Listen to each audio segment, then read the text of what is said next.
Hi viewers, నేను మీ Lakshmi. Present మనం ప్రసాద్ ఐమాక్స్లో ఉన్నాం అనమాట. మా ఇంటి బంగారం ఎప్పుడెప్పుడు రిలీజ్ అవుతుందా, సమంత గారిని ఫైటింగ్ సీక్వెన్సెస్ ఎలా ఉన్నాయి ఏంటి అనేది ఆల్రెడీ టీజర్ ట్రైలర్లో చూసి స్క్రీన్ మీద ఎప్పుడు చూస్తామా అని వెయిట్ చేసాం ఇప్పటిదాకా. అండ్ ఈరోజు మా ఇంటి బంగారం సినిమా అయితే రిలీజ్ అయిపోయిందనమాట.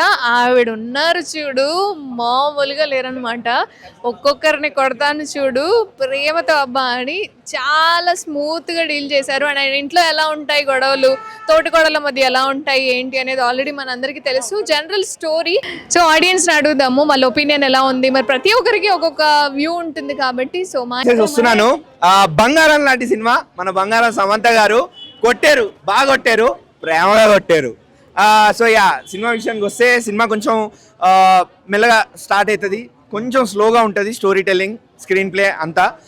బట్ ఓవరాల్గా వెళ్తూ ఒక half an hour 20 minutes half an hour తర్వాత మీకు స్టోరీలోకి వెళ్ళిపోతారు. ఏం జరుగుతుంది, ఏమవుతుంది, ఒక్కొక్క క్యారెక్టర్ ఏం ప్లే చేస్తుంది, ఏ క్యారెక్టర్కి ఎంత ఇంపార్టెన్స్ ఇస్తున్నాము క్లియర్గా అర్థమైపోతుంది మీకు. రొటీన్ స్టోరీ అని చెప్తాను.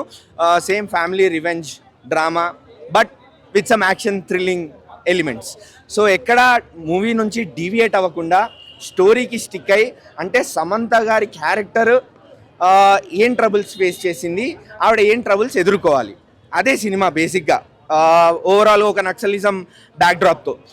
సో ఎక్కడ స్టోరీ నుంచి డీవియేట్ కాకుండా కమర్షియల్ ఎలిమెంట్స్ని పెడుతూనే మనకి స్టోరీకి చెప్తూనే ఫ్యామిలీ ఎమోషన్స్ని, సెంటిమెంట్స్ని యాడ్ చేస్తూ అక్కడక్కడ కామిక్ టైమింగ్ని కలుపుతూ మనకి మంచి యాక్షన్ ప్యాక్డ్ మూవీని అందించారు నందిని రెడ్డి గారు. Kudos to you. మీ screen play and direction excellent job there. DOP అసలు యాక్షన్ సీక్వెన్సెస్లో ఆ కెమెరా వర్క్ కానీ ఒక్కొక్క షాట్ పడుతుంది, కొన్ని కెమెరా యాంగిల్స్ పడతాయి, సమంత గారి వెనక అమ్మవారి ఫోటో కానీ అట్లాంటి కొన్ని షార్ట్స్ డిఓపి మాత్రం అద్దరగొట్టేశారు. అండ్ బ్యాక్గ్రౌండ్ మ్యూజిక్, సినిమాని బ్యాక్గ్రౌండ్ మ్యూజిక్ నెక్స్ట్ లెవెల్కి తీసుకెళ్ళింది. మనం యాక్షన్ని, ఆ థ్రిల్ని ఫీల్ అవుతాము అంటే మాత్రం బ్యాక్గ్రౌండ్ మ్యూజిక్ వల్లనే. లేపి పడేసింది బ్యాక్గ్రౌండ్ మ్యూజిక్. అండ్ సాంగ్స్ కూడా చాలా బాగా వర్కౌట్ అయ్యాయి. మెయిన్ అట్రాక్షన్ ఏంటంటే సమంత గారు యాక్షన్ సీక్వెన్సెస్, సమంత గారు యాక్టింగ్. అంతే, సమంత గారు యాక్టింగ్ కూడా పక్కన పెట్టేస్తే ఆవిడ యాక్షన్ సీక్వెన్సెస్ ఫిదా అయిపోతాం. మొన్న బ్లాస్ట్ జోన్ ఎలా అయితే ఎంజాయ్ చేసామో ఇది ఇంకో బ్లాస్ట్ యాక్షన్ థ్రిల్లర్ అని చెప్తాను నేను. సో ఉమెన్ సెంట్రిక్ మూవీస్ చాలా తక్కువ వస్తాయి మనకి. ఉమెన్ క్యారెక్టర్, ఫీమేల్ క్యారెక్టర్కి ఇంపార్టెన్స్ ఉన్న మూవీస్ చాలా తక్కువ వస్తాయి. ఇప్పుడు వచ్చింది ఒకటి, థియేటర్కి వెళ్ళండి, ఎంజాయ్ చేయండి మూవీని, అంతే. ల్యాగ్ ఏ సినిమాలో అయినా మనకి ల్యాగ్ అనేది అనిపిస్తుంది. ఎందుకంటే ఒకసారి సినిమాలో స్టార్ట్ అయ్యాక మనకి ఒక్కొక్క క్యారెక్టర్ చెప్పాలి, స్టోరీలోకి వెళ్ళాలి అంటే టైం పడుతుంది. సో ఆబ్వియస్లీ అది స్టోరీ టెల్లింగ్ తాలూకా పద్ధతి. అది మెల్లగా చెప్పుకుంటూ జనాల్లోకి ఎక్కించాలి. సో అదే జరిగింది. ఎక్కడ ల్యాగ్ ఉంది కదా అని చెప్పి మేము బోర్ ఫీల్ అయ్యాము, మొఖాలు తిప్పుకున్నాం, మొఖాలు చూసుకున్నాం అని చెప్పను. ఎక్కడ సినిమా మొత్తం ఎంగేజ్ అయ్యాం, అంతే. నేను రేటింగ్ అయితే 3 ఇస్తా. చాలా చాలా చాలా బాగా అనిపించింది అండి. మూవీ అయితే టాప్ నాచ్ ఉంది. అండ్ డెఫినెట్లీ అందరూ వాళ్ళ ఫ్యామిలీతో వచ్చి చూడాలి. షీఈస్ బంగారం ఎవ్రీ టైం, అంతే. డెఫినెట్లీ చాలా బాగా చేసింది. అండ్ సారీలో ఫైట్ చేయడం అనేది ఇది ఒక కొత్తగా అనిపిస్తుంది. అంటే నందిని రెడ్డి గారి కాంబినేషన్లో ఆల్రెడీ ఓబీబీ చూసాం, ఎలా ఉంటుంది స్క్రీన్ ప్లే అని, ఆవిడని ఎలా చూపించారు. అండ్ ఫైట్ సీక్వెన్స్ కూడా యాడ్ చేశారు ఇందులో. ఎలా అనిపించింది ఆవిడ? చాలా బాగా అనిపించింది. అండ్ ఓబేబీ ఎంత పెద్ద హిట్ అయిందో మనందరికీ తెలుసు. సో డెఫినెట్లీ మా ఇంటి బంగారం కూడా అంతే పెద్ద హిట్ అవుతుంది. ఉమెన్ ఓరియంటెడ్ కదా, అవార్డ్స్ ఏమైనా ఎక్స్పెక్ట్ చేసి?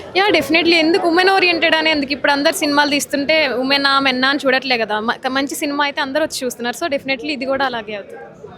మీకు బాగా నచ్చిన సీన్స్ ఏంటి? శామ్ అసలు ఒక్కొక్కరిని చితకబాదింది శుభ్రంగా, చాలా బాగా అనిపించింది.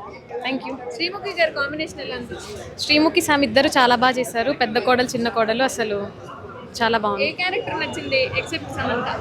గవిరెడ్డి మా ఫేవరెట్. మా నర్సీపట్నం, మా వైజాగ్ నుంచి గవిరెడ్డి. ఎలా అనిపించింది బ్రో మా ఇంటి బంగారం? మా ఇంటి బంగారం అంటే అందరికీ ఇది ఒక పెద్ద రేంజా, పెద్ద సినిమానా అని అనుకుంటారు గైస్.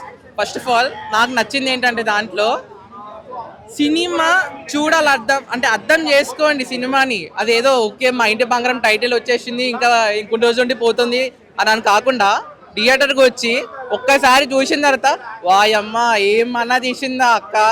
సో ఆవిడ మెయిన్ నాకు నచ్చిందంటే లాంగ్వేజ్. ఒకటేమో ఆంధ్ర ఉంది, తెలంగాణ ఉంది. మా కాకినాడలో తాలూకు చెప్తున్న సినిమా హైలైట్. సో మా నాన్నమ్మ వెయిట్ చేస్తుంది, ఇంక వెయిట్ చేస్తే బాగోదు. సో మెయిన్ నేను క్రేజీ అయిందంటే తెలుసా, మా నాన్నమ్మ ఈవెంట్కి వెళ్ళారనమాట, తీసుకెళ్ళాను, ప్లీజ్ సమంతని చూడాలి, నాకు చూడాలని ఉంది అని చెప్పారు. సో ఓకే కదా అని సమంత దగ్గర తీసుకెళ్ళా. అక్కడ అయితే నా మాట వినలేదు. అక్కడికి వెళ్ళిపోవడము, ఆవిడతో వచ్చి ఇలా అత్తుక్కోవడము, ముద్దు పెట్టుకోవడము, అది నాకు చాలా క్రేజీ అనిపించింది నాకు. వా, ఇంకా మా నాన్నని ఇట్లా వదిలేస్తే ఇంకా ఆస్కార్ అవార్డు వచ్చేస్తుందేమో అని నాకు అనిపించింది. మ్యూజిక్ ఇస్ క్రేజీ అండ్ చాలా బాగుంది. ప్లస్ దాంట్లో ఎమోషన్ సీన్స్ అండ్ అక్కడ ఫైట్ సీను నాకు బాగా నాకు హైలైట్ అంటే గన్ సీను. ఆ గన్ సీన్ ఆవిడ తిప్పిందండి అందరిని అనుకుంటా. ఆడోళ్ళు ప్రతి ఒక్కరు ఇంట్లో కూర్చోవడం కాదు, బయటికి వచ్చి వర్క్ చేయడం అంటే ఫ్యామిలీని చూసుకోవడం, మీ రెస్పాన్సిబిలిటీస్ ఉంటాయి. కానీ ఏంటంటే ఒక్కసారి అవన్నీ వాళ్ళందరినీ ఒక్కసారి సినిమా తీసుకొచ్చాక అర్థమవుతుంది ఫ్యామిలీ రీజన్స్. సో ఇట్లా క్రేజీ ఉంది సినిమా. సాయి పల్లవి గారు అంటే బాగానే ఉంటుందండి, కానీ ఆ స్టోరీకి ఆవిడకి ఇంత సెట్ కాదు. ఎందుకంటే ఆవిడ ఒక లవ్ సీన్స్ కానీ లేకపోతే ఇలాంటి సీన్స్ ఉంటే ఒక క్రేజీ సినిమా బాగుంటుంది. సో అందుకని అండి ఆవిడ నచ్చరని కాదు, లాస్ట్లో I mean gun scene and నాకు నచ్చింది అంటే ఫస్ట్ ఆఫ్ ఆల్ ఆ బస్ని డ్రైవర్ని పోని నేను ఇంకా ఇది ఆవిడని ఉత్తుకు పడతారు, మాట్లాడలేదు, ఇంకా ఓన్లీ యాక్షనే ఇంకా. సో దగ్గర ఉన్న థియేటర్కి వెళ్ళి చూడండి, సినిమా క్రేజీగా ఉంది. మా నాన్నమ్మ లాంటి వాళ్ళు చాలా మంది ఉంటారు, వాళ్ళని కూడా ఒకసారి థియేటర్ తీసుకెళ్ళి చూపించండి. So I'm requesting that. Thank you so much. And దానికి నేను 10 of 10 ఇస్తాను. ఎందుకంటే ఆడవాళ్ళు ఎట్లుండాలో ఒక ఎగ్జాంపుల్ చెప్పచ్చు ఈ సినిమాకి.